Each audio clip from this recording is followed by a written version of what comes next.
Hello guys, നമുക്കിന്നൊരു get ready with me ചെയ്യാം കേട്ടോ. അപ്പോൾ ഇത് ആദ്യമായിട്ട് ഞാൻ ഫേസ് വാഷ് ചെയ്യാൻ പോവാണ്. ഞാനിവിടെ ബെഞ്ചാരാസിൻ്റെ അലോവേര ഫേസ് വാഷാണ് യൂസ് ചെയ്തേക്കണേ. ഭയങ്കര റിഫ്രഷിംഗ് ആയിട്ടുള്ളൊരു സ്മെല്ലാണ് ഈ ഒരു ഫേസ് വാഷിന്. നല്ല അടിപൊളി സാധനമാണ്. എല്ലാ സ്കിൻ ടൈപ്പുകാർക്കും ഒരുപോലെ യൂസ് ചെയ്യാൻ പറ്റും. അപ്പോൾ ഫേസ് ഒന്ന് വാഷ് ചെയ്ത് കഴിയുമ്പോഴത്തേക്കും നമ്മുടെ ഫേസിലുള്ള എക്സസ് ആയിട്ടുള്ള ഓയിലെല്ലാം പോയിട്ടുണ്ടാവും. അപ്പോൾ നമുക്കിനി ഈ ഉടുപ്പൊന്ന് മാറിയിട്ട് നമ്മൾ ഇന്നിടുന്ന ഔട്ട്ഫിറ്റ് ഇട്ടിട്ട് വരാം. ഇത് കഴിഞ്ഞ ദിവസം തയ്ച്ച് കിട്ടിയിട്ട് ഒരു ഓൾട്രേഷനും ചെയ്തിട്ടില്ല കേട്ടോ. അത്രയും പെർഫെക്റ്റ് ആയിരുന്നു സ്റ്റിച്ചിങ്. എനിക്ക് ഭയങ്കരമായിട്ട് ഇഷ്ടപ്പെട്ടു ഈ ഒരു സ്റ്റിച്ചിങ്ങും കാര്യങ്ങളും. ഇനി നമുക്ക് നമ്മുടെ ഫേസ് മേക്കപ്പിലേക്ക് കിടക്കാം. അപ്പോൾ ഞാനിവിടെ മോയ്സ്ചറൈസറായിട്ട് യൂസ് ചെയ്യുന്നത് പോൺസിൻ്റെ hydra miracle hyaluronic super light ജെല്ലാണ്. എനിക്ക് ചില മോയ്സ്ചറൈസർ ഇടുമ്പോൾ ഫേസ് ഭയങ്കരമായിട്ട് ഓയിലി ആയിട്ടിരിക്കും. അപ്പോൾ അങ്ങനെ ഓയിലി ആയിട്ടിരിക്കുന്ന അല്ലെങ്കിൽ കോമ്പിനേഷൻ സ്കിൻകാർക്ക് ഏറ്റവും സ്യൂട്ടായിട്ടുള്ള ഒരു മോയ്സ്ചറൈസറാണിത്. കണ്ടോ, ഇത് ഇട്ട് കഴിയുമ്പോൾ നമ്മുടെ ഫേസ് നല്ല സോഫ്റ്റ് ആൻഡ് സപ്പിൾ ആയിട്ടിരിക്കും. ഇത് നെച്ചിക്കോട്ടൻ്റെ പൗഡറാണ് കേട്ടോ. ഇതും കൂടി ഇട്ടൊന്ന് സെറ്റ് ചെയ്തിട്ടുണ്ടെങ്കിൽ ഫേസ് മേക്കപ്പ് കഴിഞ്ഞിട്ടുണ്ട്. നെക്സ്റ്റ് നമുക്ക് ഐബ്രോസ് ഒന്ന് ഫില്ല് ചെയ്യാം. ഞാനിവിടെ മേരി ജോക്കയുടെ ഐബ്രോ പെൻസിലാണ് യൂസ് ചെയ്യുന്നത്. ബ്രൗൺ ആണ് എൻ്റെ ഷെയ്ഡ്. ബ്ലാക്ക് ഇടുമ്പോൾ എനിക്കൊരുമാതിരി ഉണ്ണിവാവകളെ പോലെ തോന്നാറുണ്ട് കേട്ടോ.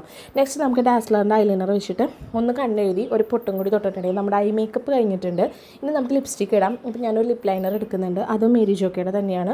ഈ ഒരു ലിപ് ലൈനർ ഇട്ട് കഴിയുമ്പോഴത്തേക്കും നമ്മുടെ ചുണ്ട് നല്ല ഡിഫൈൻഡ് ആയിട്ടിരിക്കും. നെക്സ്റ്റ് ഞാനിവിടെ മാസിൻ്റെ ഒരു ലിപ് ഷെയ്ഡാണ് യൂസ് ചെയ്യണേ.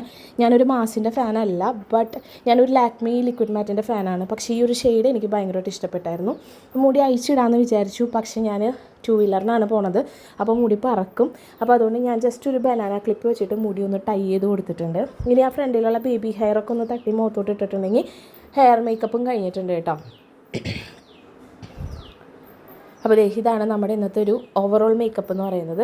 നെക്സ്റ്റ് കുറച്ച് ആക്സസറീസ് ഉണ്ട്. ഞാൻ വാച്ചിൻ്റെ കൂടെ എപ്പോഴും ബാംഗിൾസ് ഇടാറുണ്ട്. എനിക്കിഷ്ടമാണ് വാച്ചിൻ്റെ കൂടെ ബാംഗിൾസും കൂടി പെയർ ചെയ്യുന്നത്.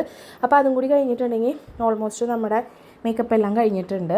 നെക്സ്റ്റ് ഞാൻ കഴിഞ്ഞ ദിവസം ഒരു ഇയർ റിങ് വാങ്ങിച്ചായിരുന്നു കേട്ടോ. ഭയങ്കര രസമുള്ള നല്ല ക്യൂട്ടായിട്ടുള്ളൊരു ഇയർ റിങ്ങാണ്. എനിക്ക് ഭയങ്കരമായിട്ട് ഇഷ്ടപ്പെട്ടു. ആദ്യമായിട്ടാണ് ഇടുന്നത്. ഇത് ഇടാൻ വേണ്ടി ഞാൻ ഭയങ്കര എക്സൈറ്റഡ് ആയിരുന്നു.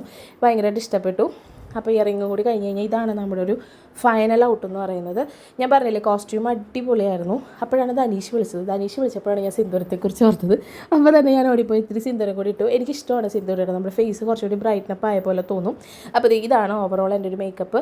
ഡ്രസ്സിൻ്റെ സ്റ്റിച്ചിങ് ഒന്നും പറയാനില്ല, പെർഫെക്റ്റ് ആയിരുന്നു. അപ്പം നമുക്ക് പുറത്ത് പോയിട്ട് വരാം. അപ്പം ഞാനും നെച്ചിക്കോട്ടനും റെഡിയാണ്. അപ്പം ഞങ്ങൾ ടാറ്റ പോയിട്ട് വരാം. ബായ്.